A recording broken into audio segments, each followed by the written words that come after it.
My name is Rebecca Neufeld from Bliss PR, and I'm thrilled to be doing a guest video blog post for the PR Breakfast Club.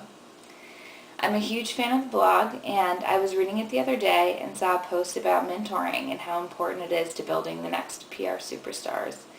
And I was thinking about my career and how blessed I was to have wonderful mentors at Bliss to help me through and kind of figure out what my next steps were and get me to where I am today. And I look forward to working with them to get to know wherever it is that I end up. But I would have really loved some guidelines or understanding the mentor-mentee relationship rather than just getting lucky enough to land in it. So I wanted to, put a little bit of thought toward what entry-level PR people can do to take some initiative in finding a mentor-mentee relationship and using it to its full advantage. So I guess the first thing is finding a mentor. Chances are that if you've started your career somewhere, you found someone that you like, that you connect with, and in a very Zen way, a mentor has kind of revealed themselves to you. But taking it a little bit further and understanding your short-term and long-term goals will help you find a mentor depending on what age, their specialty, their position within the company. But one really important thing to look for, I guess, would be, are these people respected in the company that I work for? You don't want to follow someone or take someone's lead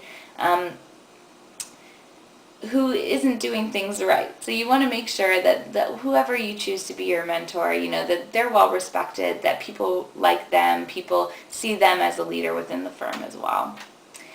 And the second thing that I was thinking about was I didn't know what the mentor-mentee relationship was. It was tough to figure out. Was this my friend? Was this my boss?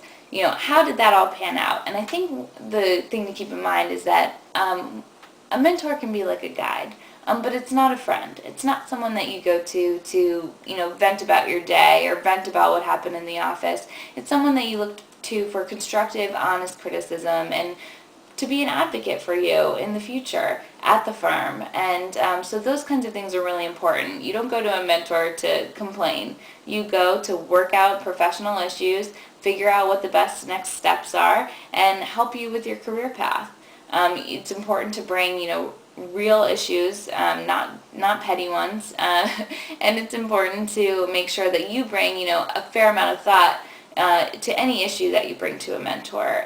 Put thought against it, tell them what you think, here's how you would have done it, and then let them help you kind of suss out the best solution, whether it's A, B, or C, but make sure that you've thought through it quite a bit. And I guess the last point to make is that when it comes to the mentor-mentee relationship, there are quite a few that you can have. You can have some short-term mentors, you can have long-term mentors, you can have mentors that work, for a little while, but then you can have mentors that you move on to. For example, I was in the New York office at Bliss PR, and I'll be moving to Chicago, and so maybe having a mentor in New York isn't going to be the same as being in Chicago. I'll find someone in the new office that, suits me well, that can be an advocate for me there, and that can help me work through, any kind of Chicago issues that come up. So I hope that this was a little bit helpful, just talking about finding a mentor, what you use them for, and knowing that, the mentor-mentee relationship can be short-term, long-term, kind of whatever it is that suits you for your career, but it's really different for everyone. So I hope this has been helpful, and I look forward to doing some more video blogging for PR Breakfast Club in the future. Thanks so much.